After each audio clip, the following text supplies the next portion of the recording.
Artificial intelligence AI ఎంట్రీతో ప్రపంచంలో పరిస్థితులు పూర్తిగా మారిపోయాయి. అన్నింటా ఏఐ వినియోగం పెరిగిపోతోంది. ఇది నేరుగా ఉద్యోగులపైన ప్రభావం చూపుతుందని చెప్పొచ్చు. ఏఐ రాకతో చిన్న కంపెనీల నుంచి మొదలుకొని దిగ్గజ టెక్ సంస్థల వరకు అన్ని తమ కార్యకలాపాల్లో ఏఐని భాగం చేస్తూ మానవ వనరుల్ని క్రమంగా తగ్గించుకుంటున్నాయి. దీంతో పెద్ద సంఖ్యలో జనం ఉద్యోగాలు కోల్పోతున్నారు. ఇది టెక్ రంగంలోనే ఎక్కువగా కనిపిస్తోందని చెప్పొచ్చు. ముఖ్యంగా కంపెనీలు తమ కార్యనిర్వహణ ఖర్చుని తగ్గించుకునేందుకు, సామర్థ్యం పెంచుకునేందుకు ఏఐ మీద ఆధారపడుతున్నాయి.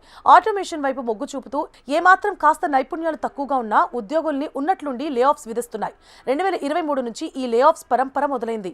2025 సంవత్సరంలో కూడా ప్రపంచవ్యాప్తంగా ఒక్క టెక్ రంగంలోనే ఏకంగా 1,00,000 మందికి పైగా ఉద్యోగులు తమ ఉద్యోగాల్ని కోల్పోవడం జరిగింది. ఇండిపెండెంట్ లే ఆఫ్స్, ట్రాకర్ లే ఆఫ్స్, FYI ప్రకారం ఈ ఏడాది 551 టెక్ కంపెనీలు 1,22,549 మంది టెక్ ఉద్యోగుల్ని విధుల నుంచి తొలగించేశాయి. వీటిలో మెజారిటీ వాటా Tata consultancy services, sales force, Amazon, మైక్రోసాఫ్ట్లదే. వీటిలోనే ఎక్కువ సంఖ్యలో ఉద్యోగాలు కోల్పోయారు. ఒకవైపు సుంకాల మోత, మరోవైపు పెరుగుతున్న ద్రవ్యోల్బణం. దీంతో ఖర్చుల్ని తగ్గించుకునేందుకు కంపెనీలు ఏఐపై ఎక్కువగా ఆధారపడుతూ ఉద్యోగుల్ని తొలగిస్తున్నాయి. ఈ ఏడాది ఎక్కువగా ఉద్యోగుల్ని తొలగించిన కంపెనీలను పరిశీలిస్తే అంతర్జాతీయ ఈ-కామర్స్ దిగ్గజ సంస్థ అమెజాన్ ఈ ఏడాది అక్టోబర్లో ఏకంగా 14,000 మందిని తొలగిస్తున్నట్లు ప్రకటించింది. కంపెనీ చరిత్రలోనే ఇదే అతిపెద్ద ఉద్యోగాల కోత. ఏఐపైనే విస్తృతంగా పెట్టుబడులు పెట్టేందుకు ఉద్యోగుల్ని తగ్గించుకుంటున్నట్లు వెల్లడించింది. మైక్రోసాఫ్ట్ కూడా 2025లో 15,000 మందికి పైగా ఉద్యోగుల్ని తొలగించింది. ఇందులో ఒక్క జూలైలోనే 9,000 మందిని లే ఆఫ్ చేసింది. భారత అతిపెద్ద ఐటీ కంపెనీ TCS కూడా ఈ జాబితాలో ఉంది. తమ మొత్తం ఉద్యోగుల్లో 2% సమానమైన 12,000 మంది ఉద్యోగుల్ని TCS తగ్గించుకుంటున్నట్లు ప్రకటించడం ఐటీ ఇండస్ట్రీని ఆశ్చర్యానికి గురిచేసింది.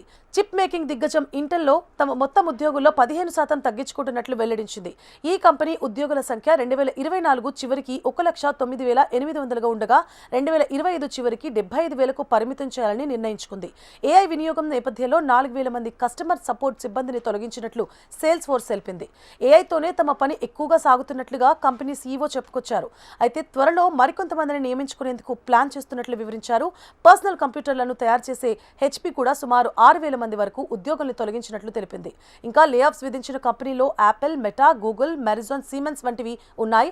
ఇక వెరిజాన్ 13,000 మందికి పైగా తొలగించినట్లు నవంబర్ నెలలో ప్రకటించింది.